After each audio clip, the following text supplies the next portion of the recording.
And hello, and welcome back to episode 35. The goose has officially been unloosed here on Unloose the Goose, the podcast about agorism and how to actually make a difference in your own life, doing some good and taking control and being able to, own your own destiny without the state's involvement and without the bullshit that goes on in the rest of the world, essentially, taking destiny into your own hands.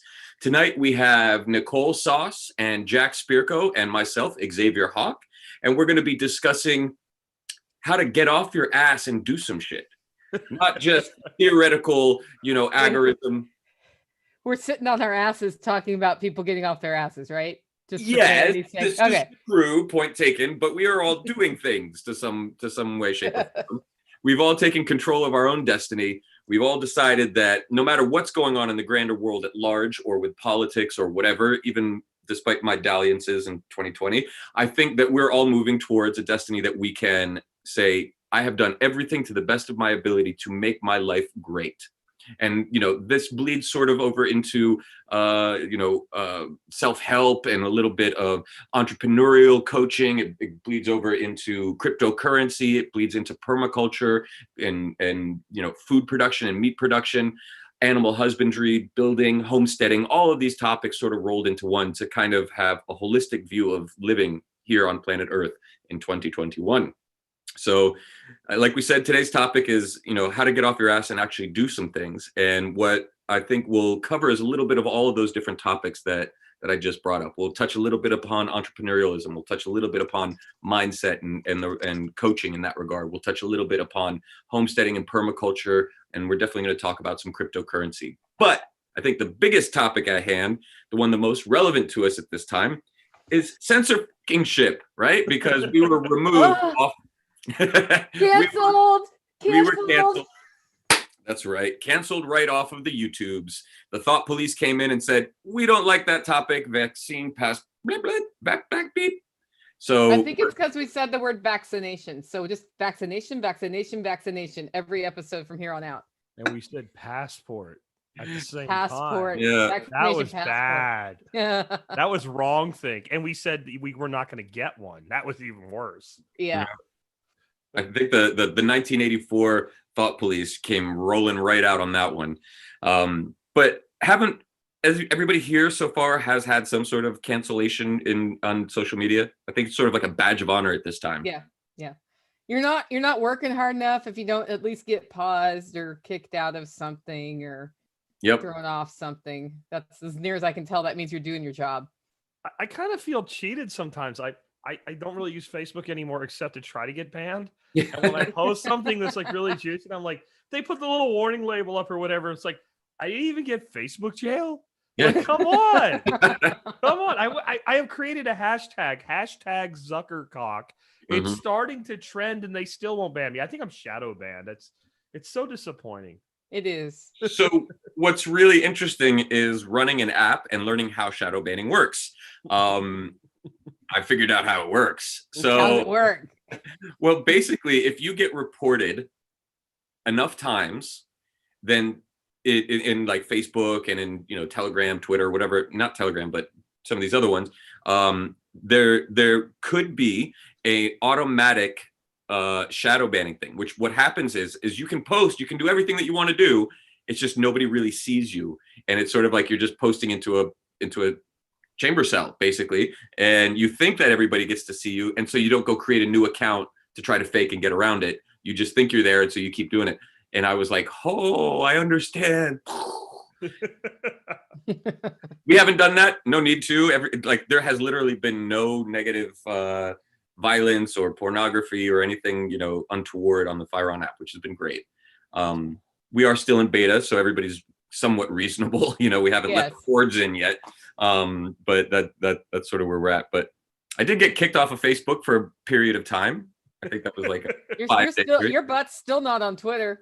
Oh, I'm totally disallowed from Twitter. Yeah, disallowed. Yeah, that's not a good spot for me anymore. But it's full of disinformation and fake news. Have you been using Float app yet? No. That one's turning into what Twitter should have been. Yeah. I was the featured person of the week on Float. I was pretty excited about that. I saw that. That's I was cool. like, that's Float awesome. User of the week or something like that. Yep. That was pretty cool. It made me happy. It didn't really do anything for my following there, but it still made me happy. No, the more times you post, the more followers you'll get. It doesn't have an app in the App Store? No, they had one under what's, you know what Test Flight is? Yeah. Test Flight's like you put your beta in there. And so they had one in Test Flight because that's a way you can get away with wrong thing by being in their Test Flight thing. And all of a sudden it disappeared one day, and I asked about it on Float, and they came back to me and they said that after seeing what happened to Parler, they just decided, screw it. They're not even worried about an iPhone app. They're just going to be browser based, and basically Apple can just piss off. That they know awesome. That as soon as they really build the momentum, that's going to happen to them. So they're just not going to do it, because it really hurt Parler when Parler came back, which they seem to be gone this week again. I'm not sure why. Oh, really? Since they built everything on the app base and all the users were into the alerts on the phone and all, when it came back, it just was gone, right? Because the user base was addicted to the platform being an app. So Float's like, we're not going to do that to ourselves. We're just going to, and that's like, they did something. They just decided, we're not playing your game that way. I think we're going to have like browser extensions that make web pages into apps without them being apps, and then that's going to get around all this eventually. Correct. I think we already have that. Yeah, I mean, you can do it with Safari, but it's that's kind of the next thing they'll do is they'll block it in Safari, right? But yeah, Nicole and I were just talking about that, and how, you know, I'm looking at the app of Fire on right now, and it's really just a beta test to see how certain things work well, how we might get rid of certain things, but that we want to go straight to the web on a decentralized blockchain-based Web 3.0.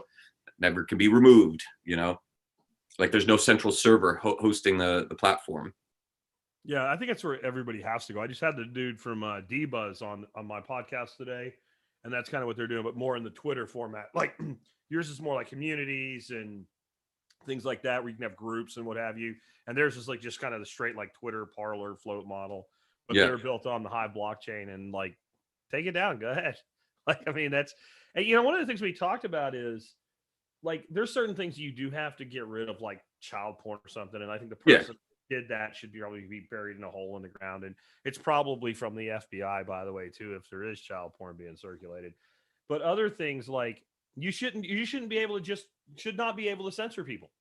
And then that's how they built their platform. So they just can't, right? Like, because you can't trust people with that power. Like it's, you know, I'm not a big Bible guy, but if you read the Bible, the whole period of like, you know, Saul and David and all, it's like great guys became king, dickheads, right? Like that's instantly what happens, you know, and that's what the level of power a Zuckerberg or a Dorsey has today. Like, if I ever build a platform like that, I don't trust myself with the power.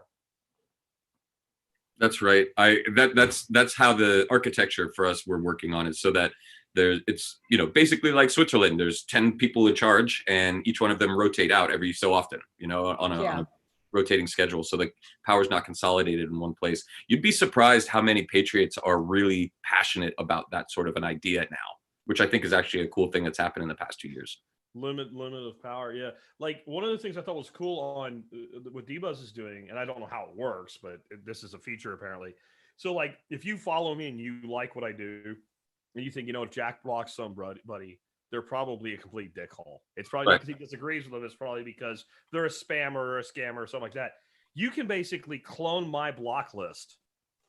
So you can rely on others as like an iteration type model where, like, you know, if Nicole says these people are scum, then I don't want to follow them either, you know. And you don't have to, but you can. And they're kind of putting it into like, they're going to create some kind of like marketplace, what I don't really understand, because you wouldn't buy it, I guess. Maybe you would, because they use crypto, where basically you can see like the most popular block lists and choose like, you know, or basically see like somebody blocks all these people. They're all dickholes, so I want to follow that person. It's kind of a cool idea. I think they're also going to do it the other way. Like, I can just instantly follow all of the people Nicole follows. Yeah. Because if Nicole follows them, they're probably awesome. You know, that's a really cool thing. It doesn't preclude me from following others. It just adds them to my list or adds them to my block list. And that makes an easier onboarding with some of these newer platforms where you're like, okay, nobody's saying anything. I'm not seeing anything because I only have one friend. Yeah. Yeah. Okay, now I need to have more than one friend. And I mean, I've actually done some of that by looking at people I like on Float and just like That's what I do too. looking at who they follow. So You try looking people up, and if nobody you know's there, you're sad. Yeah. One So cool post, and you're like, who does he follow? You just follow like 10 people just so somebody's there. yeah, what are they saying? And then if somebody like puts a dick pic up, you just block them. Yeah. That's so kind of that what you said, Jack, made me think of something else you had said in one of our previous shows, where the ideas express themselves at various points in human history, whether this guy or that girl or this person or this group divines it and makes it, or like creates it or discovers it or codifies it, it's going to happen, right? It's almost as if the system as a whole is calling for this kind of organizational structure, right? And so in the vein of that, you just described a mechanism that helps people figure out who their cohort are. You know, I can say, I trust Jack's judgment on things, so I'm going to follow his follows or block the people that he's blocked. What are some other ideas in that same vein that you think that the system is calling for as a whole? That's a great, you know, like I mean, DAOs, DAX, I think that this is very important. Yeah. You know, that I think DEX exchanges, decentralized exchanges, as we move more and more toward government seeking to regulate on-ramps and off-ramps in the fiat. And they're going to do that. And I don't like it, but I also know it's probably going to make me rich or richer, right? So I'll just accept that that's going to happen. But we still need to be able to conduct business on our own, independently, without that mechanism in there. And if we have DEX exchanges, especially, you know, ones like Polarity, where if you went to Polarity and said, we know Jack Spirko has an account with you, give us his freaking information, and they went, I don't know what to tell you. I don't know which account is Jack. Yeah, we talked to him. We know he's here, but they don't even know what my account is. Like that kind of power then, because now you add in something like a privacy crypto, like a Monero or an R, and I could take Bitcoin that I received from Xavier that no one knows was ever mine in the first place, just do a quick swap through a privacy coin and then bring it out into my world. And even if I want to go into fiat, then that Bitcoin, as far as its attachment to me, appeared at that moment, and its past is gone. Yeah. Gone. It's somebody else's. Literally, it looks like I bought it on Polarity, which I did technically, right? And like, so I think that and other things like that, atomic swaps and all, like, and that evolution, I think, is hugely right up there. Because what you're talking about is, I said, things like, you know, like the Tesla Edison argument about the way electricity works. But it was time for distributed electricity to be a thing. Right. It was time for that. It was going to happen. If both of those guys never existed, somebody was going to do it. I think there's a lot of things like that in the world that you get to a point and where you have these great rivalries, and it looks like one guy ripped the other guy off, but they actually completely independently came up with the same thing. I think that's that momentum into the future. And if that has anything to do with government, I think I was thinking about this today. Like, people think we're going to fight government. We're going to win. We're going to, like, in the history of humanity, we've never beat them. All we've done is adapted to them, and they've adapted to us. It's like this ongoing adaptation of like free beings and psychopaths. Because when like the feudal order ended, right? We didn't win. The people that were running the banking system, the upper merchant class, they didn't lose anything. They didn't lose any power. They didn't lose any money. They kept everything. Conditions improved for people, but I think it's because it was time. It wasn't like, you know, the kings are like, oh, gee, maybe we shouldn't be so mean to people anymore and keep them in. Like, it was just that idea had come. And I think that maybe we're entering another cycle like that as part of this whole, you know, great reset and everything else. It's not about winning. It's about adaptation and harnessing where we're going.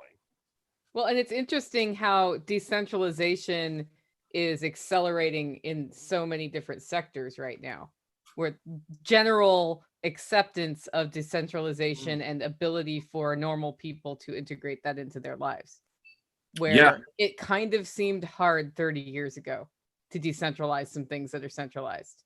Correct. And now it's like, okay, we'll decentralize this, we'll decentralize that, whatever. Yeah. And so there's no greater opportunity in time. Like, the people who are alive now are actually able to exercise their rights and their freedoms way more, and be able to separate themselves way more from the the yoke and the teat of the state, right? They're able to take care of and control of their own finances off into a digital realm that is in no jurisdictions. They can become digital nomads and be disattached from the whatever nation state that they're in to a larger degree than they have in the past, let's say. And technology has facilitated this. And it's also facilitated things like food production. People are producing items and educational courses, like our friend Curtis, on how to grow your own, start your own businesses. It's literally like a revolution or evolution in human consciousness into like humanity has been in childhood, and now we're hitting those teenage adolescent years where we're going, wait a minute, our parents are up and there's all this weird stuff that we don't agree with. How do we do this ourselves? Yeah. And I think the decentralization thing is going way beyond technology as we think of it. Like, it's not just about blockchain. If you think about a lot of the problems that we have, decentralization is the solution.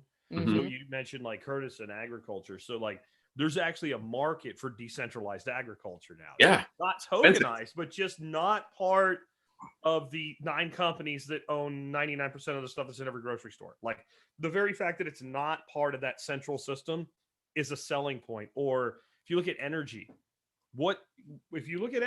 if I go off grid, that's decentralized energy. Yeah.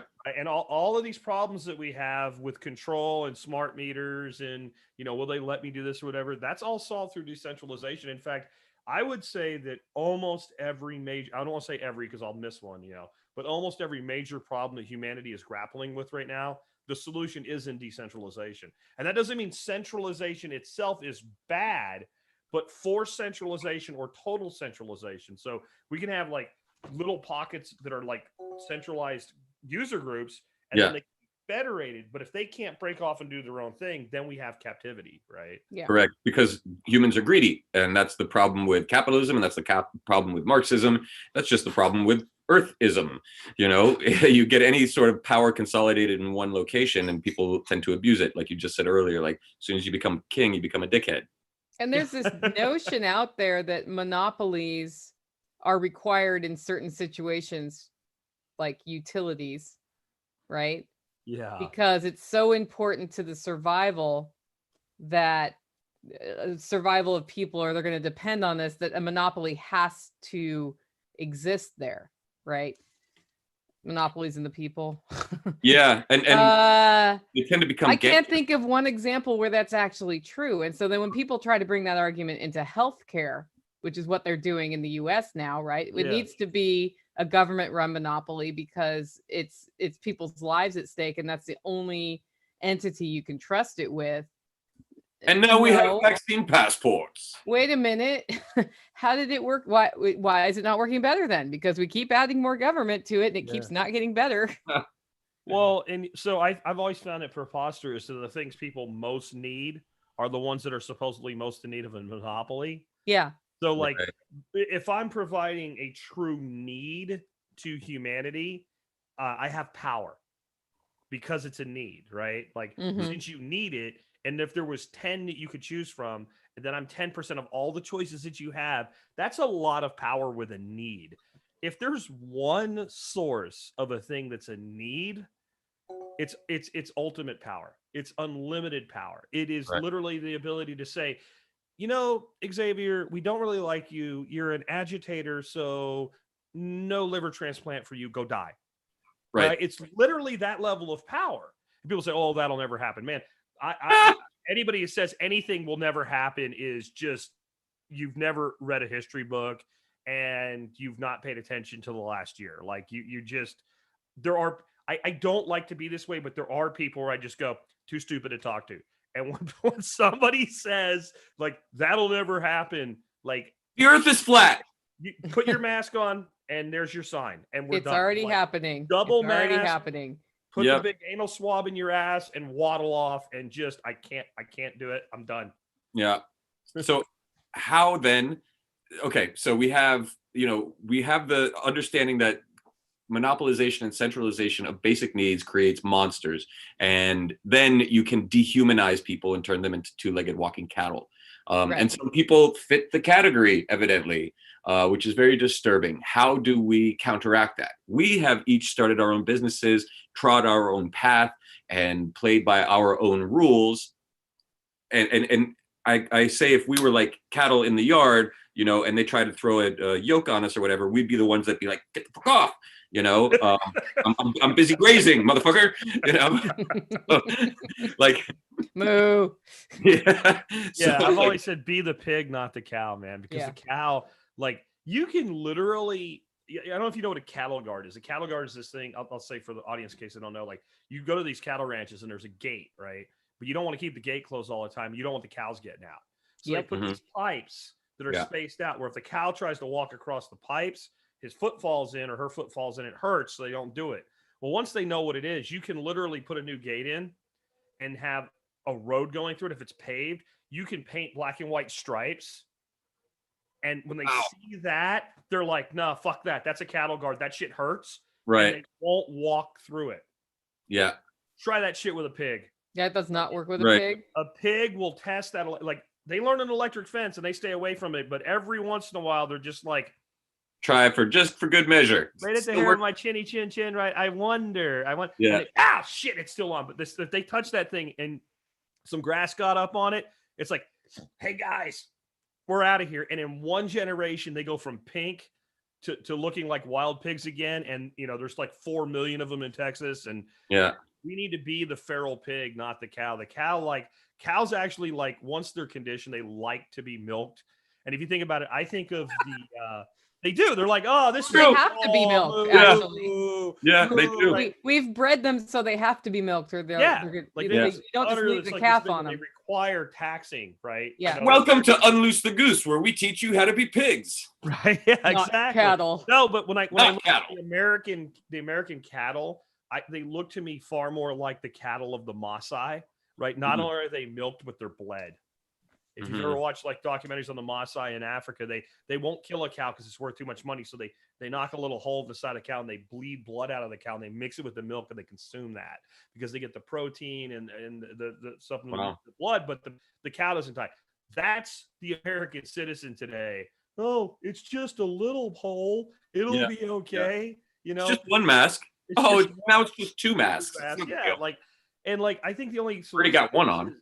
is we can't worry about the people that willingly do it anymore. Like the pig that figures out I can get out of the fence, he might give a snort or two before he leaves, but then he's like, I guess y'all motherfuckers ain't coming. Bye. And he's gone, right? Yeah. And like, Yeah. I'm gonna go find some pigs that want to run and be pigs, you know? And that's how we need to be. Like, we can't I've said stop trying to red pill people, stop trying to wake people up. Yeah. It doesn't mean stop talking about these things. And I think sometimes people think that's what I'm saying. What I'm saying is don't worry about the receiver of the message. Like, people eventually some people wake up and go, yeah, things aren't quite right. And they start doing some research and they start to actually broaden the horizon. And I think honestly, if they find like me or Nicole or Xavier as the first person, they're like, no, they're not ready. They're not that far down the chute yet, right? They gotta they'll find some easier kind of on-ramp things, you know, maybe it's Prager University or something like that just got banned from TikTok today, Yeah. you know, like an intellectual Banned. argument for being against liberal lunacy, right? Like, Yeah. and that's a starting point. And one thing we also need to do, I think, on our side is when somebody's starting to wake up, but you're like, yeah, I remember when I believed in that shit too. Like, you can tell them it's opium or whatever, but don't crap on it too much because No. you don't want to send them back where they came from. Like, you Yeah. want to treat them like a baby. When a baby gets up and walks and like goes 2 steps and falls over, like, that was awesome, do it again. We're not like, Yeah. "You stupid baby, you fell down, you don't even know how to walk right." Like, we don't do that with babies, so we shouldn't do that with like baby libertarians or whatever. Yeah. We put a You spade gotta with let the- them go through their evolution and help them and seed. You can't just pile on full on, Morodes isms. Like, you can't be a dick about it. And a lot of libertarians are dicks about it, which is a problem. Yep. Because they keep pushing people back to the statists who are like, we're gonna package this really horrible idea in flowers and really good alcohol, Yeah. and just come over here. Don't worry about the millions of people who will be killed.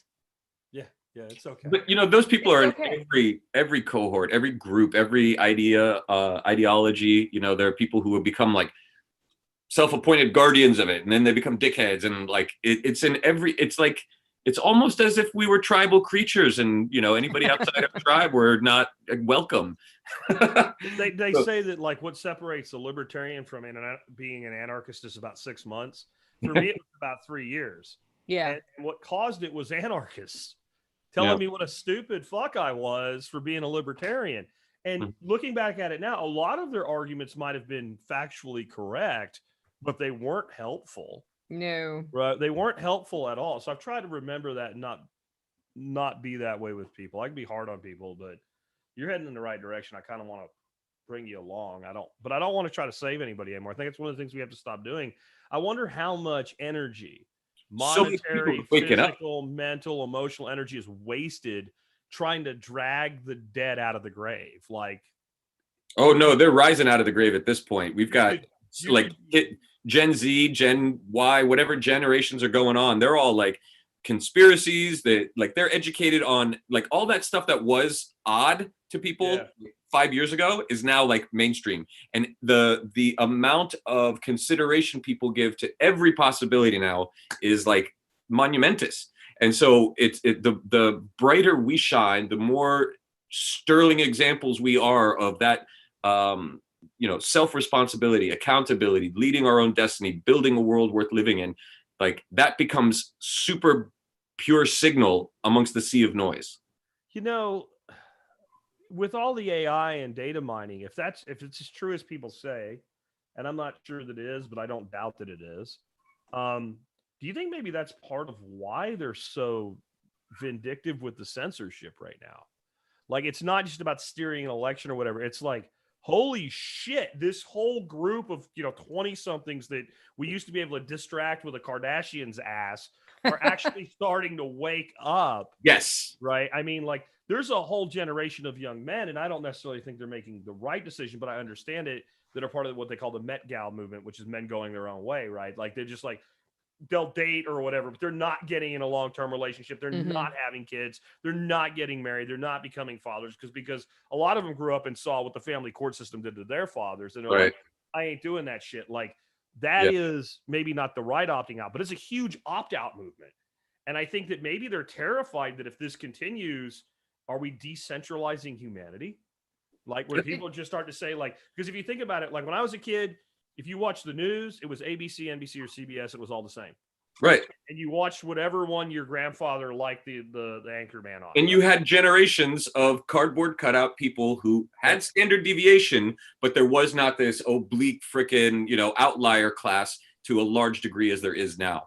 And you have basically what are dysfunctional humans that would not fit in a capitalist or any functional society that's not spoon-fed to them.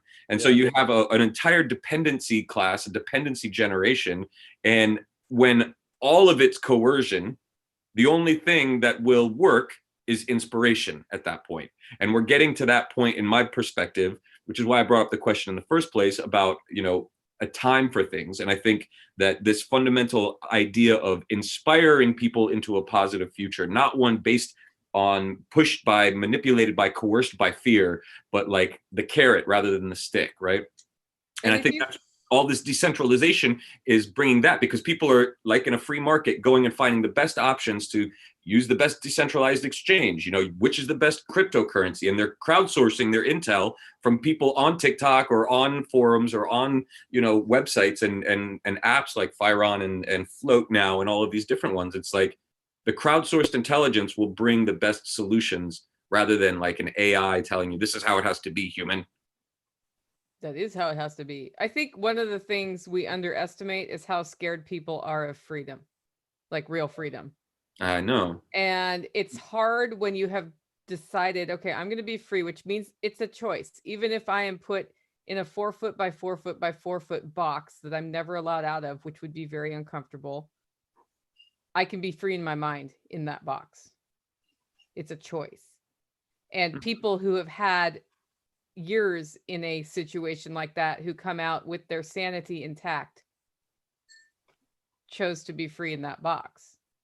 And so then when you look at us, we're in a much easier situation where it's, choosing freedom doesn't mean I'm going to get locked up next week yet. Right. So, I mean, who knows? what'll Yeah. happen next. Dun, I can dun, just I dun. can just go do it. I get some weird looks and I go on with my life. That's actually pretty freaking awesome.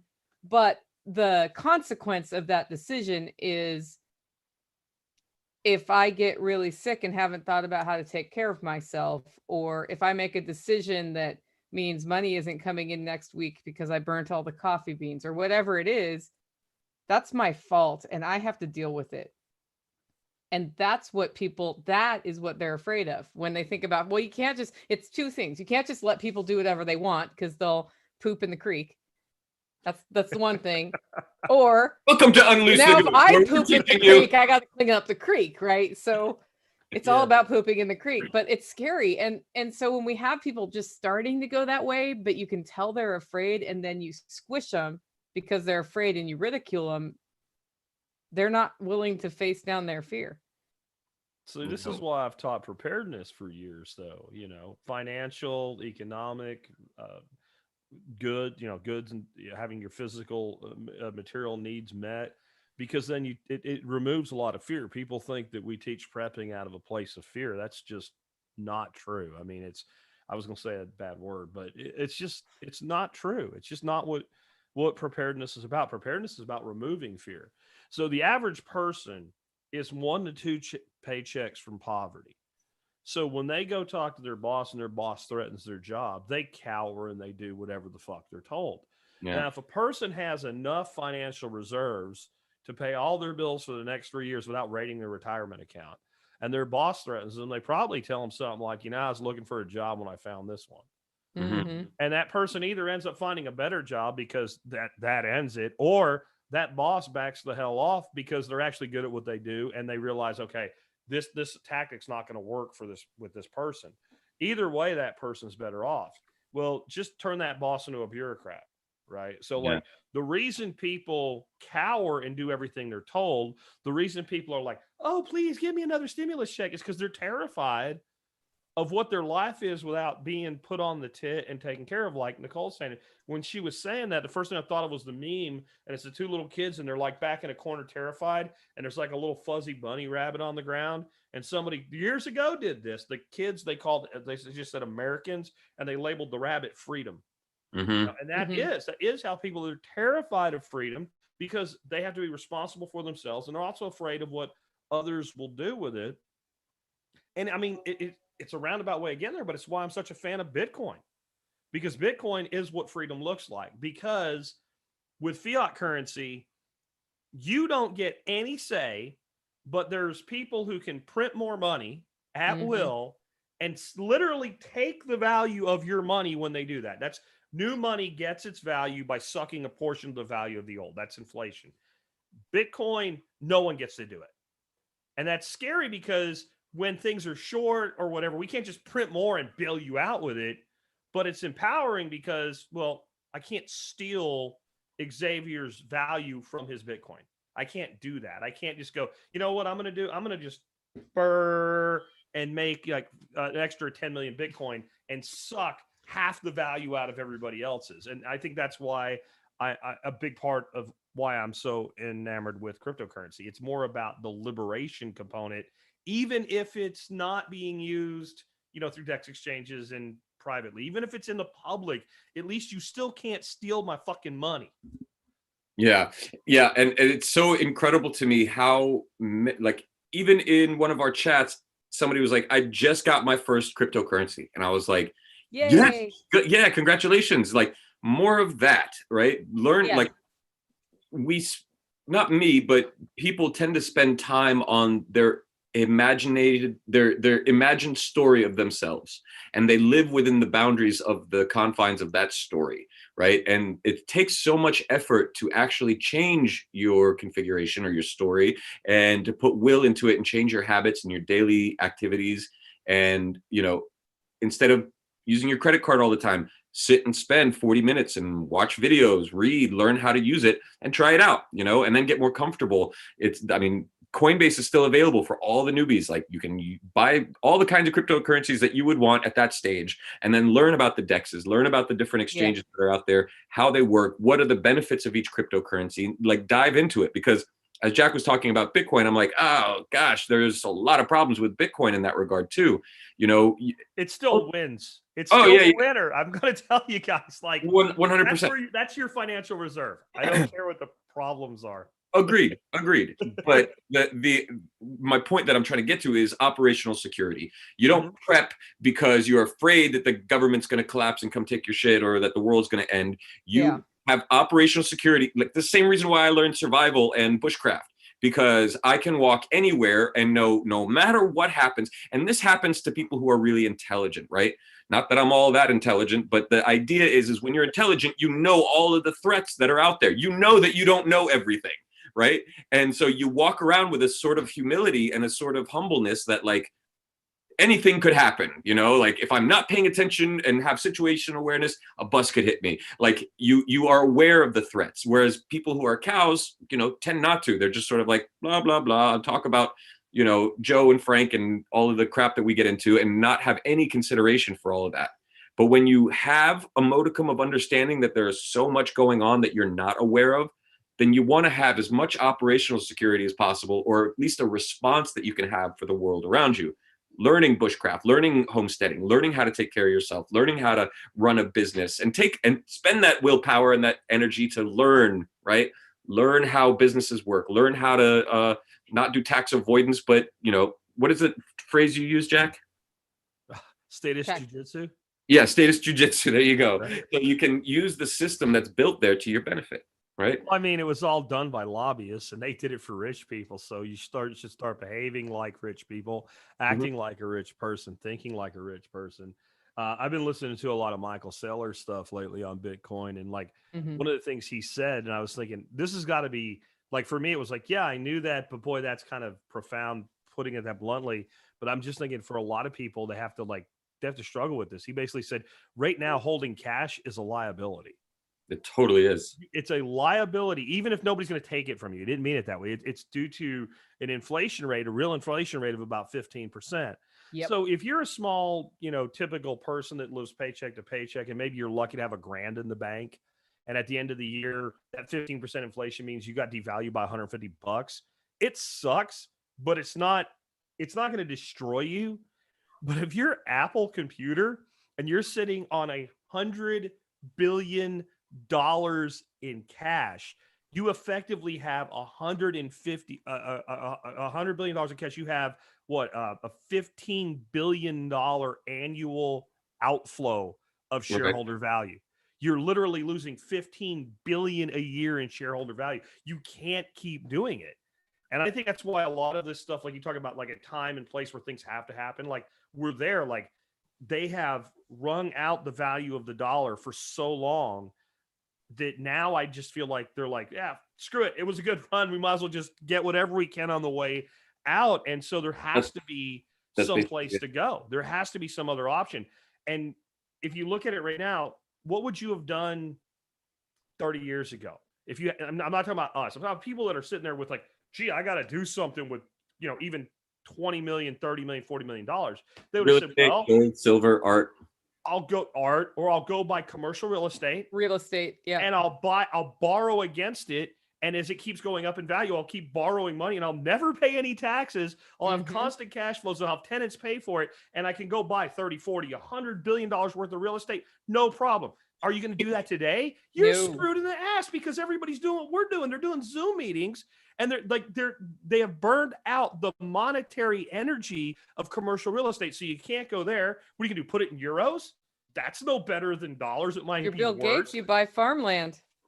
You're going to buy farmland, but how much farmland are you going to buy? Again, we're back to like big problems here. Like Bill Gates went out and bought tons of farmland. Yeah, but like there's only so much you can do with farmland. You've got to farm it.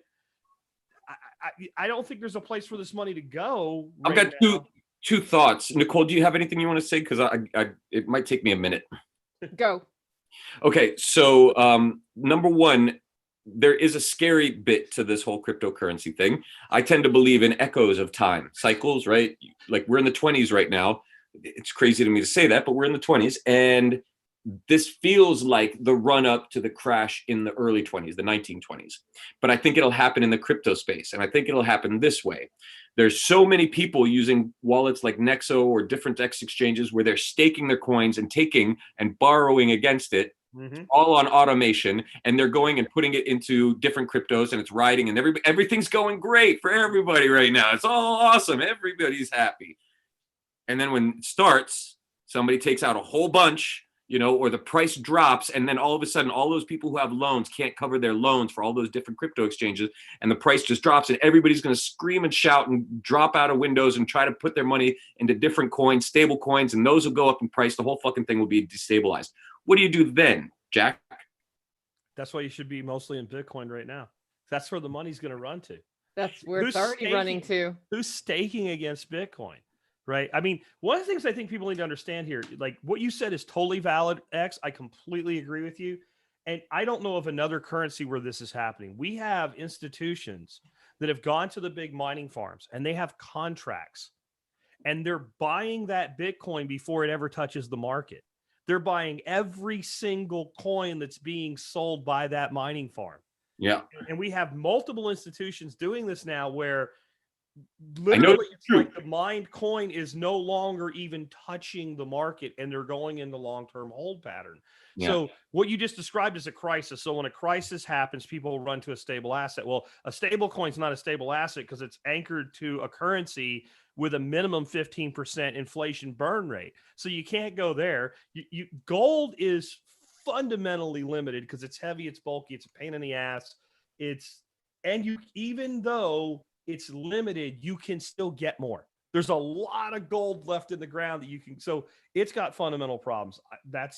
I have slowly over time turned into like an almost maximalist on Bitcoin as far as what you're holding for value. These altcoins, I think some of them are going to win. I think 99% will die and go to zero in time. 99% will go to zero.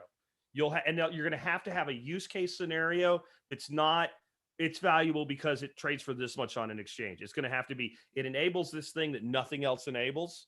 It's going to have to be, it creates a privacy option. I think when you look at currencies like ARC, where they're creating basically, marketsquare.io, where they're basically creating the gateway for decentralized web and activity, that has potential, could still die. But yeah, all of the leverage to me is terrifying. And that's why I'm not in that space. And I don't want to be in that space. And I'm not going to be in that space. But it'll affect it. I mean, it'll affect the prices of everything. Because affected the price of things like, you know, the 57th time India was going to ban cryptocurrency. It affected the price of things. It's still, I think you're looking at like a, you know, multi-century monetary energy storage system when you look at Bitcoin. And it's because they were first, and it's because it is the most secure network that humans have ever built.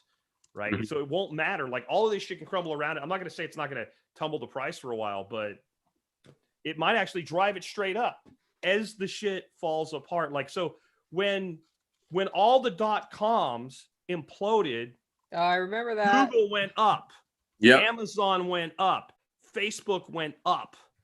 Right. Yep. Maybe that is short-term correction, but the winners consolidated. And I think that's what you're going to see in the crypto space. And I know that'll make me unpopular with my own people, but no, that's essentially the conclusion I came to. It's like, I will see the Bitcoin price drop considerably, 80-90% maybe.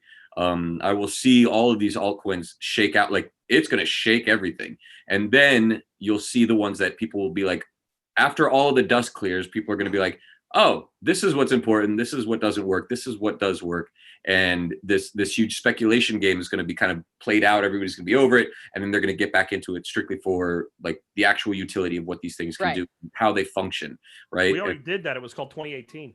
You know, people ask me what to put their money into on the crypto market all the time, just to see for speculation. And I'm always like, hey, so like until you've gotten an account, gotten some cryptocurrency and bought something with it, I don't want to talk to you about that. Yeah. Like get it, use it, and then we can talk, because when people go in to speculate, they just do stupid shit because they That's don't right. understand it. Just stick with the top 10. If you're new, go get Bitcoin, Yeah. get Litecoin, get Ethereum, get Bitcoin Cash, get these guys and go. And just, And use sit on it. and use it. Use it. I'm all for using it. Yeah. When I talk about being heavy into Bitcoin, that's stuff I'm not touching. That's long-term hold. And I think that's where most of it's going right now. And I think it's one of the most powerful things people can do. I'll put it in perspective this way. If you look at Bitcoin's annualized return over any 5-year period since it started, it's 200%. So if we cut off the very first couple of years because it was a penny, and even in the last 5 years, it's a 200% annualized return. Cut that to an eighth. You cut that to an eighth, it's a 25% annualized return going forward, with dips and bounds and ups and downs. If you put $50,000 into something with a 25% annualized return, in 5 years, you have just under $500,000. Nice. Okay, so you can say, speculation's bad or whatever. That's not really speculation. That's an incredibly conservative position based on historical precedents of the most successful thing humans have ever done. And if you measure it in money, humans have never done anything as successfully as they've done Bitcoin. Anything. It took Apple 40 years to be $1 trillion asset.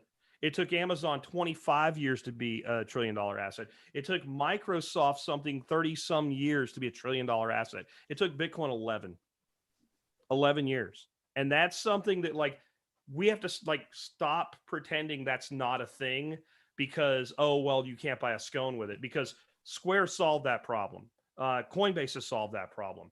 PayPal solved that problem. And I understand that it's not Satoshi's vision, that it is centralizing the decentralized. But if you wanted to spend your Bitcoin on a scone, do you really care that it was in one transaction that PayPal did that actually had 5,000 transactions in it instead of one transaction? You had to pay more fees in than the price of the scone and the coffee. I don't think most people really do.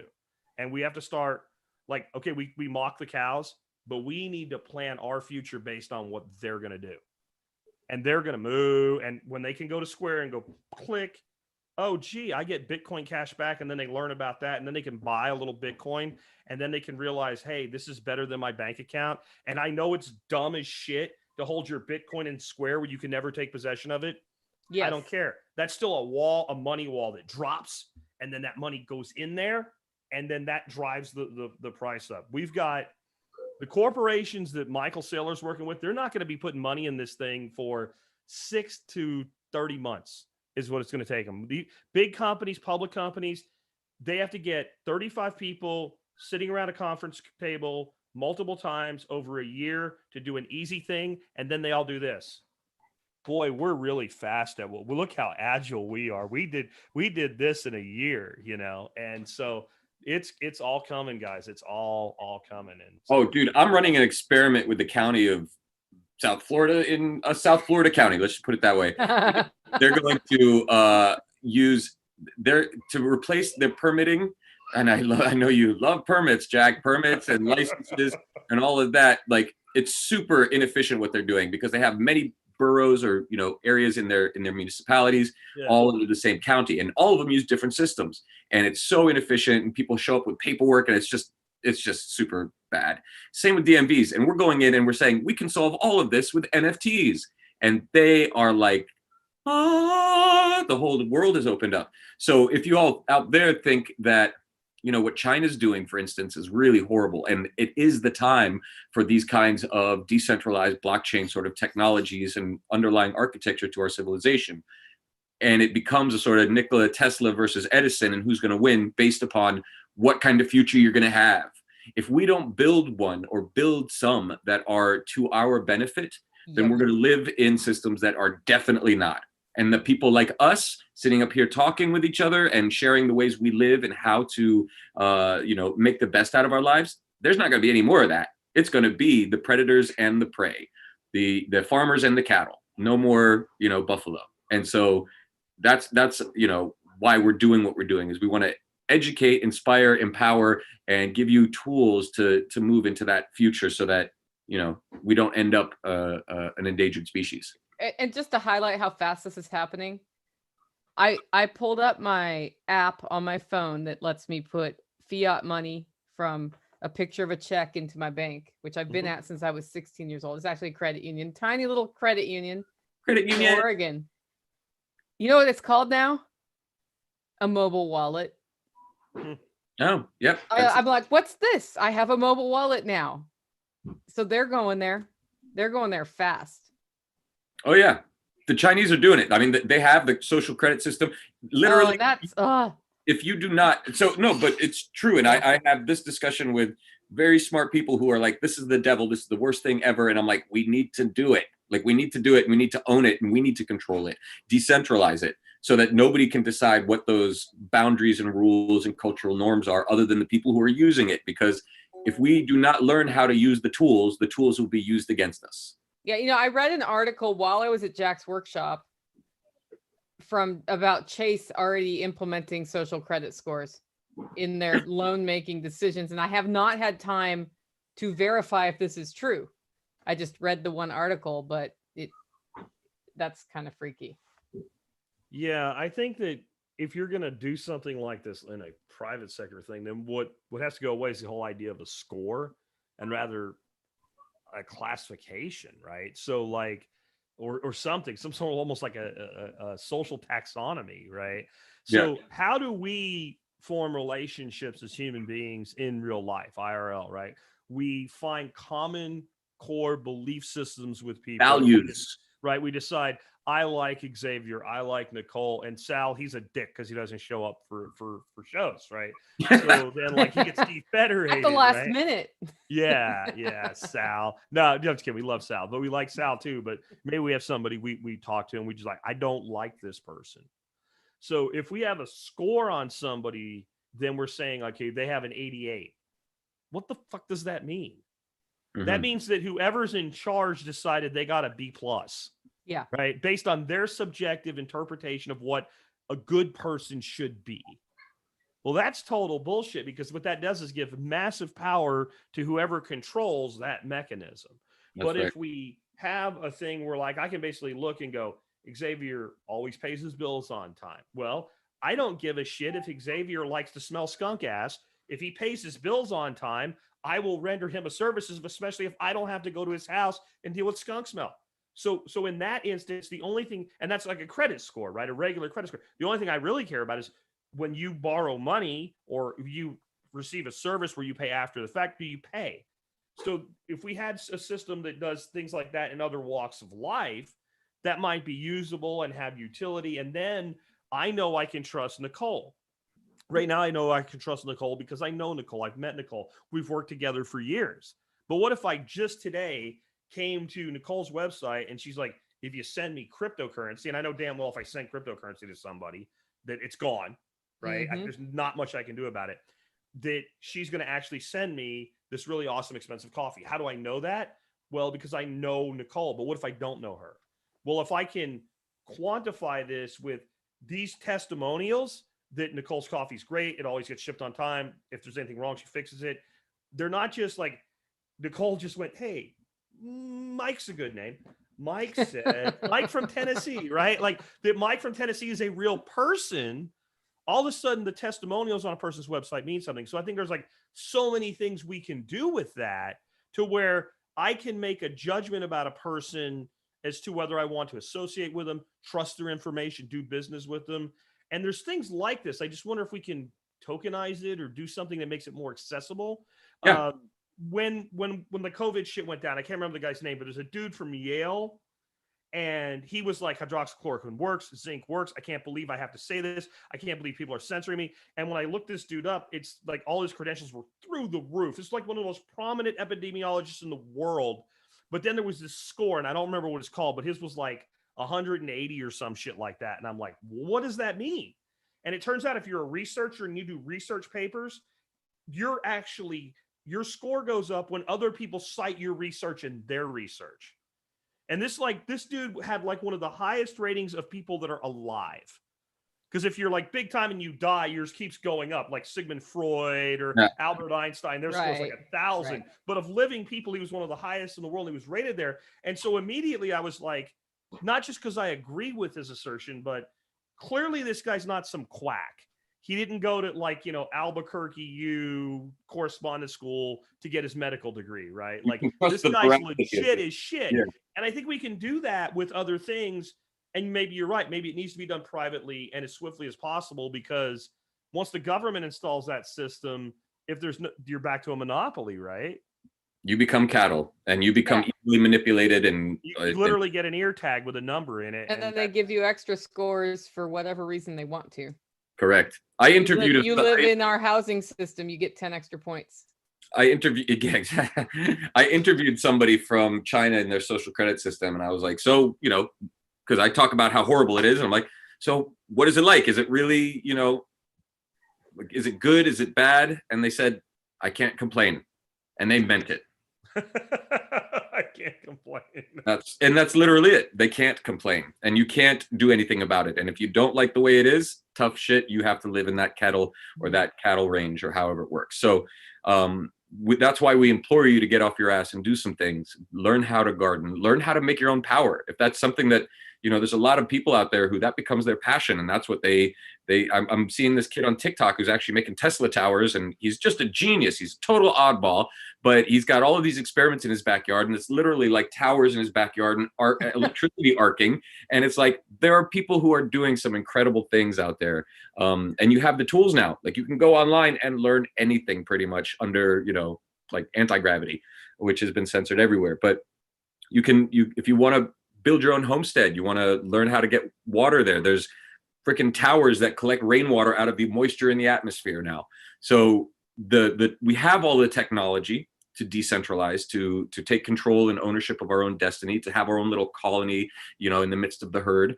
But the cool thing is that there are a lot of us out there who are all doing this, and we're learning how to come together and build systems where we can all play in together, anarchists playing in some semblance of harmony. And most of us are more than happy to show you what we're doing. That's the thing. It's not like generally open up. I know how to grow a beet, but I'm not showing you. You got to pay me $50 to learn how to grow that beet, man. The easiest way to grow beets, by the way, go to a store and buy beets. Yeah. But buy the little baby beets.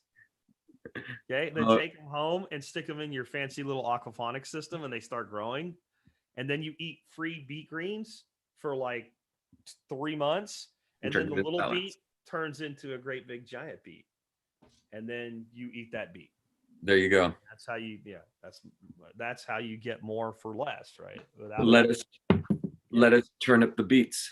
See, Jack, I take tape with seeds on them and put them in my ground because I have dirt at my house, and they turn into beets in about 3 months. Not everybody has dirt. So let's say you're in New York City and you're like, oh shit, I didn't leave earlier when I should have. And now you're like, I don't have dirt. What do I do? Some things that you can do are move. Yeah, move. Indeed. Move. But New York City. Collect water. Learn to store water properly and what it takes. Like, just learn. And this is the cool thing about all of these skills and all of the actual hands-on stuff, is the more you learn, the more fun it is. And the more fun you have, the more engaged you become. And like, the next thing you know, like, one little hobby turns into a positive thing that you're focusing on, instead of paying attention to all the negativity, all the fear, and being manipulated by those things. Because then you can make decisions coming from a place of joy, of trust, of confidence, instead of survival. It's funny that you brought that up earlier, Jack. It's sort of like the antithesis. It's like, we don't do these things because we're afraid. We do these things to be in joy, to be happy, to be empowered. To be ready. It's so you bring up New York City. I have an aunt and uncle who live there, and a cousin. And what happened during the pandemic is my cousin no longer lives there, and my aunt and uncle left and went to a place somewhere else for a while. But they've been back. And one of the things that's always been in their life every time I visit is that plants are being grown and food is being produced in pots. Yeah. So they may have a very small footprint where they live, but she's always wanting that link with the earth. even in the city. And then they've set up their life to where they are flexible enough that they can, when needed, not be in New York while still getting benefits from a business standpoint of being in New York. And that's been a very strategic choice on their part. So it's not that, I mean, like, I wouldn't live in New York. That wouldn't be enough food protection out of a few pots for me personally to feel secure. But you can start, and when you start learning those skills, when that opportunity comes up in your life later, you at least have grown the beat once. And it's not like, well, here I am out in the country, now what? Yeah. I think there's a lot. We did a show on mental health, and I think there's a lot of mental and emotional health that comes from growing your own food. Even, a few pots out on a patio or something like that. That we as human beings, I believe, are innately horticultural. Like we really are not, like, where it all went wrong was agriculture. When we started plowing fields and planting grain in lines, our population swelled and we became successful if you measure it by population, but we also became disconnected from who and what we are. But for millennia, for the time, a lot of the time in history that up till now science has classified us as just hunter-gatherers, we were horticultural anyway. We had systems, for example, here in North America, that Native American tribes were maintaining that settlers never recognized. They never saw them as horticultural systems. They just thought, well, that's the woods. And some of these systems, we've just actually figured out what they were, and they're just now in the last 20 years falling apart. No one's touched them for 300 years. Interesting. But we didn't even know what they were. Like the way that Manzanito was cultivated in Southern California is an example. Like there are all these Manzanito trees everywhere that just look like they were wild, and they sort of were, but they were actually being maintained by native peoples, specifically the native peoples that didn't centralize, right? It's interesting to me that the native peoples that didn't centralize didn't have any of the freaking problems of modern society. But like, if you look at the Aztecs, hey, you know what? We got to throw a guy down the steps every once in a while when it's out of his system because we got to keep the taxes rolling in, right? Oh my God. As soon as you centralize all of the friggin' problems, all the health problems, all the emotional problems, all the abuses, all the violence, it just explodes, right? If you live more tribally, and I mean in the traditional way, not the modern tribalism, like war is inherently self-limiting because, well, gee, we have a couple hundred people there and they have a couple hundred people there. If we start killing the shit out of each other, some of us are going to actually have to die. Yes. Right? And then like my brother's wife, I'm going to have to take her in because he's not coming home. Right. Like, so war becomes self-limiting when you can have thousands of people contributing monetary energy turned into weapons that an elite few go off somewhere else and blow the shit out of some people. War becomes sustainable. And boy, if there's anything that we do not want to make sustainable as a society, it's fucking war. And like so many of our problems come from that. So I'm back to decentralized for every reason you can come up with. And the topic today, we started out with get off your ass and do something. When you think about, like, what does that mean to you, Jack? Why would we do that this week and not 3 weeks ago? Because we needed a topic today. We weren't sure what to talk about. No, I mean, really, I think that, like, I think that we are reaching a point with what we're doing that you and I probably in particular with what we've been doing for a long time want to start seeing out of the Goose audience. And we don't mean the people that overlap into our other audiences, the same type of thing where people are going out and getting shit done and doing things, because I got really tired really quick back when around the time that I started my show. It's part of what I did with people talking about what we're going to do. We're going to do this. We're going to do that. We're going to make them pay at the ballot box, or we're going to hold them accountable. It's like, you're not going to make them pay at the ballot box. You're not going to hold them accountable. You're not going to do any of that shit. You've got to do something for yourself. And what I think is interesting is how many people talk themselves out of it, and how I think part of why we're doing this, because I know you and I know X too, but I mean, I know you really well with this topic. We get freaking tired of this shit of people talking themselves. We get tired of like the Debbie Downer attitude. We get tired of the this whole like, well, they won't let me. Like, how many times have you heard that? Like, you can't start a business because they won't let me, or you can't, really have a small focus. They will. And it's like, have you tried?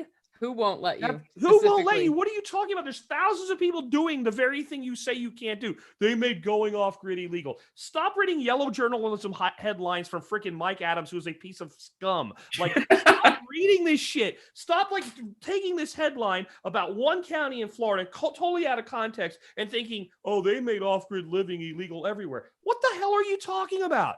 And I think so. Why? I think because we're frustrated with how many, like, I don't give a shit that the cow goes moo, right? I give a shit that the person that says I'm not a cow goes moo, right? Yeah. Like, stop Yes. mooing and start doing. Yeah, stop mooing and Stop moving, start doing. start doing has to be a t-shirt. I love It's that. Jack's t-shirt line of the episode. That's epic. Stop mooing and start doing, bitch. And some ways you can do that, actually. Nicole's got a workshop coming up at the end of this month. Nicole, you want to tell us a little bit about it? Oh yeah, so like Jack, I do an annual workshop called the Living Free in Tennessee Spring Workshop, and it's a combination of hands-on homesteading sorts of things and then small business startup or learning how to be profitable. And that's because if you're going to go into the homestead lifestyle and you don't approach your homestead like it's a business, you are a hobby homesteader who is losing money, and you will be stuck in your day job for the rest of your life, paying for your very expensive homesteading hobby. And we like to go the other way, where your homesteading hobby becomes your lifestyle, if that's what you want, or any life you want to build.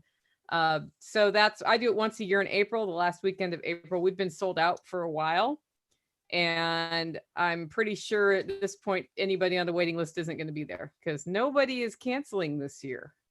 Usually I have a lot of last minute bailouters, but not this year. Bailer-outers. Bailer-outers. But I shoot video of all the sessions so people in my membership portal can like check that out. And we're doing more events here the rest of the year, just smaller. We're doing a chicken processing workshop in June and more single skill things. I got a question for you. This is just going to be off the cuff, and we can talk about this off the episode at some point. But I'm thinking about opening up this Firon store here in downtown Delray and having it become one of the first Firon hubs, like a real world place, like a tea-bar and food and stuff, but then also goods and services from all of the people in the network, people who live and breathe the same values and who exude that and like take accountability for themselves and want to do this kinds of things. So like having like a little place for Jack's, episodes and his, like, make a little card for his MSB and that kind of thing. So that people can start interacting with economically people in the network, and get John involved with the freedom cells and like throw events and do these kinds of brick and mortar stuff. And sort of the model will look like there'll be an in-town hub and then like an out of town hub, and they'll do business with each other, right? And like the food will grow out there and we'll sell it inside, farmers markets, all of this. And then, you can live and take part outside of town, and then also have a place to come inside, because we love that community kind of socialization. So love to talk about that a little bit. I think that's a great idea. That, like, if you're going to do that, the first word that popped in my head when you started describing that was node. Yes. Yeah. Right? That's so if you look at what revolutionized the 1900s, it was the franchise. Yep. If you look at you get these guys and they figure out how to make a hamburger faster, and they completely organize their kitchen on a basketball court. And that was the McDonald brothers. But it was Ray Kroc who said, hey, we're going to sell this system and we're going to make this franchise. But that was still a centralization, right? It was a centralized thing. But if you can do what you're talking about successfully, and it's a model for what other people can do, then it can become more like a node. Yep. So it's not that this location and this location are, competing, but they're also not owned by the same individuals, and they are sharing in their marketing power, but they're also sharing in like their leveraging connection to others. That's correct. The better one does, the better the other does. It's cooperative capitalism, right? Where you recognize that you're all playing on the same team. All true capitalism is. I love that idea, X. Yeah. So one thing I wanted to say, though, you made me think of when you were Nicole was talking. She said, if you are a hobby homesteader, not treating it like a business, you're losing money, right? So you have an expensive hobby that you get some eggs from or whatever. I think that's true, and I think what it makes me think of is our mutual friend David. Yeah. What he said about is your things should pay for themselves. Whatever they are, they should pay for themselves. And here's an example of that. I love ponds. David's the guy that really got me into the whole pond aquaculture stuff and all. But like, I learned from him, like, it's good that there are people who have more money than brains. That's a good thing. That's a place for us to sell things to. So we use goldfish in our systems, and occasionally you get one with some pretty colors, and you get this little goldfish, and it is 6 cents for a feeder goldfish at the store, and you put it in the pond, and it grows to about this big, and then you put it on Craigslist, and you don't call it a goldfish, you call it an heirloom carp, an Asian heirloom carp, because Asian heirloom carps are worth even more money, and you sell this stupid fish for $50. Well, that just bought all your fish food for 6 months. Now that system is infinitely profitable as far as the fish, because you're not going to eat the goldfish, but the other fish in it that you eat, they literally are free now, because you sold one stupid goldfish to one stupid person actually willing to pay for an Asian heirloom carp. And that just can be done so many ways and so many things. If you go to my YouTube channel, my featured video is me sitting in front of this little pond going, I can sell that, I can sell that, I can sell that, I can use that to make sweet potato slips. I sold $100 worth of sweet potato slips to my neighbors last year. Didn't even try.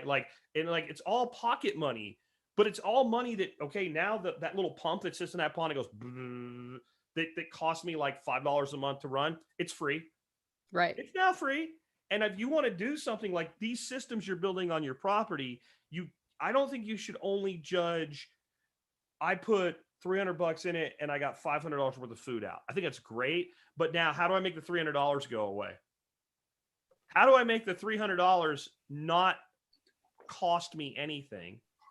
And then how do I turn the $300 into Bitcoin so that it doesn't get eroded over time, right? Can I do it directly? Can I do it indirectly? How do I do this? And the thing about these little side hustles like this is you can do this almost infinitely and be left alone. Like, because by the time somebody comes to shut you down for selling unlicensed Asian heirloom carp, I don't know what you're talking about. I don't have any of those for sale. Yeah.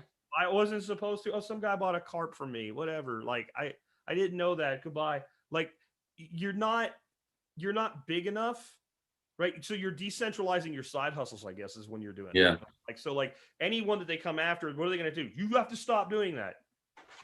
Okay. Maybe this year, because I was done. Like, we need to think more like that, Like, who the hell knew you could sell a goldfish for $50? Well, I didn't. If anybody can do it, David can do it. I sold a koi for $300. Nice. A PetSmart, like $8 koi, 2 years, $300. Wow. Who knew? The other thing, though, Jack, that I think about is doing what you did with your new pond. Yeah. Where your power source is a capital investment once. Yeah. And some maintenance in the form of a solar panel, right? That was even better because I didn't actually pay for it. So a guy bartered with me and he did the work too, right? He brought 2 solar panels, charge controller, pump, everything. And I let him and his wife come to my workshop for free. And so I have solar energy running my cost at no out of pocket cost. Yeah. Really simple. Them. And I felt like I got such an advantage with that. I'm like, dude, you're coming to the next one for free too. Yeah. Like I gave him 2 free seats, 2 in a row, because like I felt like I got such, and I think that's something like you want to talk about real capitalism instead of like, and I think this is where we get in arguments with Marxists because they're Marxists, but we also, because we use different words. Stupid. Because we use different vocabulary, right? When I say capitalism, the shit we're talking about is what I'm talking about. When the Marxist says capitalism, what they're talking about is control of the capital itself. I don't want to change control of the capital from the banking system to the state, which is what they want to do. But I agree that control of the capital by a single entity is bad. Right. And so I think we use the wrong words. Like we're talking about it here is free market agorism, right? That's what we're talking about here. Yeah. And if you want to use capitalism for that, just understand that some people don't use the word the same way. Do you make their heads explode when you bring that up to them? Oh, yeah. Okay. Yeah. I love exploding Marxist heads. I love free market agorism. It's just, I didn't even know what agorism was until like 4 episodes ago, Jack, when Nicole and I were on here. And like fundamentally I know what it is, and Yeah. it's just cooperation, right? It's like the fundamental laws of humanity, how we cooperate, the web of life, like that. It's almost like it didn't need a word, because you know how some cultures, they don't have a word for something that's just so ubiquitous, Yeah. and then so it's like that. And then so I use the capitalism and say, well, how this capitalism, Marxism, this is communism, capitalism. This is what the big dichotomy is, the bipolar planet that we live on. And, it's sort of like saying, well, when we recognize that, like on baseline, we're all in this together, like there's no fucking getting away from it, we have to figure out how to cooperate and make it benefit everybody, so that we all benefit from the collective understanding that people have. The smarter everybody is, the better we all are off. I do think we have to be careful with the way we use words too, though, because is communism bad? If you're talking about a governmental system to control human beings, I think it's one of the most evil things that humanity has ever created, responsible for more deaths than any other ideology that's ever been created. And it's a subset of statism, which is absolutely the biggest bringer of death to humanity. Okay. Correct. So yeah, it's bad. But do I think communism's bad? What kind of communism?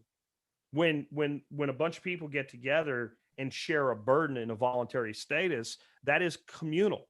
They're being communal in their decision making, but it's not a system of governance. It's an agreement between individuals. So if we're using communism as an adjective, I'm okay with it. If we're using it as a system to define a system of statism, it's like, okay, so we already went to evil, and then you went to the most evil shit you can come up with within the evil. Like you put shit on top of the shit. Yeah, I hate that. And so I think that that's one of the ways that we're controlled, though, is that we are trained to associate a word or a term with an emotion rather than to be rational in our discussions with people. Because I can agree on a lot of things with a communist about things that are wrong. Just like I can agree on a shitload of things that are wrong with the modern system for meat production with a vegan. Yep. It doesn't mean I agree with their overriding ideology, but we have a lot of commonalities. And I think we probably don't agree with their solution as much as you do, like there is a problem. That's why I raise my own animals. Well, that's evil too. Well, then that's where we part company. Right. But if you want to shut down CAFOs, and by the way, that was another thought I had when you guys were talking about cows and shit. Like, I think humanity in the United States anyway, let's say in the 80s, was like free range cows. Yeah. Right? Yeah. They were like you were still a cow if you didn't know any better, but you were on a pasture. And it was wide and open, and you kind of roamed around, and you ate your grass, you took a crap, and you went over here, and then you went over there. And like, we've been put through the feed chutes now, and like the free range cattle is not working for them anymore, so they're moving everybody into CAFOs, and that's what it feels like. Like humanity is being pushed into the CAFO. That's the city. The city is the modern human CAFO. Yep. And we are just complex chickens whose behaviors are easily understood. And now, because of these lovely devices, we're able to be manipulated and pushed mentally in different directions, and our behaviors can be modified. And it's I got a Firon for you. All right. Firon setup. And no man could buy or sell unless he received the mark of the beast in his right hand or on his forehead. Right. There you go. Yeah. And then just imagine you're a visionary prophet seeing a vision of like 2020 and a pandemic that wasn't, and everybody afraid of an illness that doesn't exist in the way that they make it out to be. And all you see in your vision is this. Yeah. That's how I'd describe it. Oh, yeah. Or you're from like the 1800s, and like that's, what the hell happened to humanity? There it is. Like, that's it. Yeah. So put this thing down. It's another thing you can do. Like, unless you're listening to the Goose Group or Firon's morning, Baseline. or Nicole or me, put this away. Just, you don't need it anymore. It's only for podcasts now. I took my email off my phone. Like, I've never had email on my phone. I took my email off my phone, and my whole life is better now. I just don't check my emails. I know. Someday you'll get the meeting request for tonight's show. Yeah, no, I'm actually having to, because now Firon tickets come to me, which I feel so bad for the users. But I actually have made it a point to check every day now, and there's very few, there's a couple gripes that everybody has, and I get it, and I have the same effing gripes. And I was telling Nicole this before you got on, Jack, that like we're just waiting to go to the decentralized web. Like it's almost as if this is another waiting room, just to show that we're actually moving and doing things to investors and partners. And it's working really well, and people are enjoying themselves. And I'm distributing baseline, and I just figured out how to talk to everybody at once. So look forward to that. Yeah, I just found that feature too, but I still can't approve people in the Goose group. Yeah, So you and I need to talk about that after. yeah, happy to. And I'm looking at this float, and I love like just the simplicity of it, right? It's like this is what we're looking for. Well, assuming they don't get nuked. I mean, no, I'm talking about like somebody else now. So assuming library doesn't get totally nuked by this federal lawsuit. Oh, by the SEC thing, right? Yeah. So Float is moving toward becoming basically a library app. So they're going to move their platform onto the library blockchain. So while Float is very freedom of speech and all right now, they do have that vulnerability that. But check this out. This is just a stopgap measure. And I'm sorry to interrupt, but this is something I'm super passionate about. Every Fortune 500 company I consulted for, every government that I started speaking to blockchains to, none of them would ever in a million years use an open source blockchain. Want to know why? Because they can't control it. It's too much exposure. And so that's from an operational security standpoint, boop, you can't do anything, right? So the idea of a walled garden, and like, I'm going to use Ripple. I know you hate Ripple, and I'm not trying to say that they're virtuous or great. I'm just saying that like they created a business structure, and then they have nodes. It is a blockchain, but it's only if you're approved can you be in there. There's wisdom in that move. And then there's ways to mitigate the SEC lawsuits and all of this in terms of like sovereign banking and setting your structure up jurisdictionally in the right places. So that's why things are taking a while with us, because we're trying to make sure that everything's set up in the right places. But for the immediate, for having like a social media platform where people can talk like Float on a decentralized thing, like amen, fucking that's where everybody needs to be moving. So why don't we all, I think we're pretty close to an hour and a half here. Yeah. Come up with just a few like kick in the ass, like motivational, like be a coach, like with a football team that's dragging ass, like the 2-minute coach speech or less. And I'll go last because I want to hear what y'all. Listen, I know things look dark. Things look horrible. We're getting our asses handed to us. The state is coming in and giving us, nanobots and forcing everybody and coercing everybody into a dark statist hellhole. But you can buy a fucking $150 worth of solar panels and batteries and solar chargers over at Harbor fucking Freight and go start making your own power and feel what that's like, because that's really empowering. You can fucking throw some seeds in the soil or in a couple pots and pans, or not pans, pots outside, and start growing your own veggies and eating fresh munch. We keep bees. This is something that keeps us connected with the earth and connecting with others. This is some of the most important stuff. You can do it. We can pull through this. We're all in this together, and no one gets out alive. I get up in the morning too sometimes, and I don't want to get out of bed because it is cold out there and it is warm under the blanket. But every morning I get my ass out of bed and I go to my chair and I think about, what can I learn that's new before I start my day?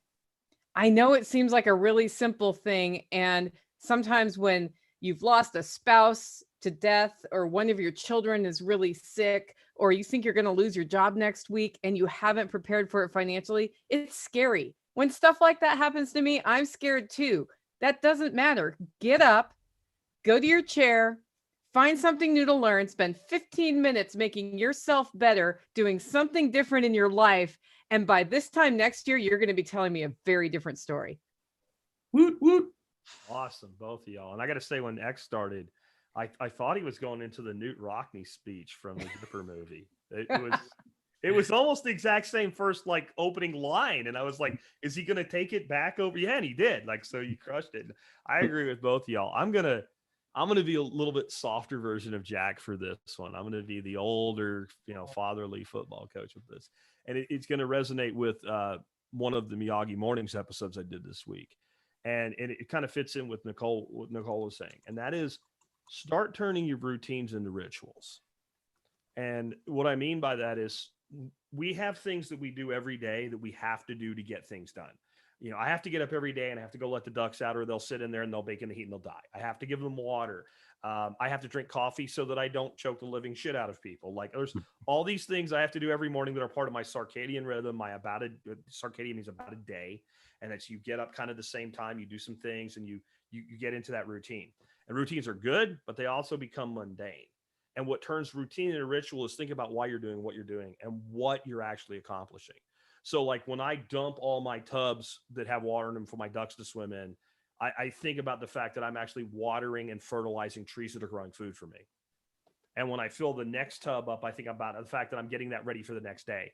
And that I'm giving my ducks the gift of life, because water is the gift of life, especially if you're a duck. Like your whole world is water. Like they're amazing. Like you have a garden hose and they're 200 yards away and you start filling something up and I know Nicole keeps them. So, you know, like they're all like, oh, water, let's go. Like, so like I'm engaged with them. When I sit down and I do my email, I try to like at least my first batch, because that's, you know, if you notice, if you get like a hard ass email from me, it probably doesn't come first thing in the morning. Like my first batch, I really try to think about helping the people. By 4 o'clock, I'm like, you're stupid, send, right?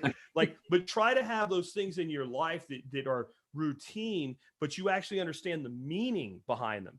And if you struggle to find the meaning behind it, like why you're doing what you're doing, stop fucking doing that. Now I'm going the other way, right? If you sit there and go, I don't know why I do this thing every day, you're burning your fucking dash, you're wasting fucking time. Quit fucking doing that shit and find something productive to do. So the ritual will make the thing that is meaningful more meaningful and give you more deep meaning, but it will audit your life and help you figure out, like, I'm fucking doing this for no reason other than I thought I had to. And if you can't figure out why you're doing something, you probably don't have to, and stop fucking doing pointless shit and start doing shit that actually matters and does things for you, your life, your future, and your family. Amen. And a woman. So I guess that's been episode 35 of Unloose the Goose. Get off your ass and do something. If you want to help us out, help us grow, share this podcast with a friend that you think might benefit from hearing it. We are at unloosethegoose.com. If you go there, you can connect with us on social. We're on MeWe. We're on Telegram. Those are the 2 places currently where we're the most active. And T.me/unloose the goose. T.me/unloose the goose. And you're very good at that. It's like you do it every single day, Xavier. It's almost as if I do this for a job. It's almost like that. Friendly radio announcer. And then I wanted to shout out a thank you to our show note compilers, the scribes. The scribes have us caught up well into the 20s now. So if you've listened to some past episodes and are wondering about links you couldn't find, go back to the website. The latest few episodes are not show noted out yet, but they get them done within about a month of each episode. So you can go check out those links. And thanks, guys, for putting that time in. They have to go back and listen to this and write down all the random stuff that we say. So I really appreciate the work that they've been putting in. And drop us a review on whatever podcast platform you listen to. And if any of your friends, farm, do permaculture, are into solar power, are into prepping, are into the Second Amendment and self-protection, are just generally into all of these cool things, let them know, because they'll probably get along with us and we'll probably get along with them. All right. Absolutely. And I just dropped the Gipper speech into the YouTube chat. Totally Rick started with his thing. That was awesome. Right on. That link will be in the show notes in 1 month. 1 month. Honk. Honk.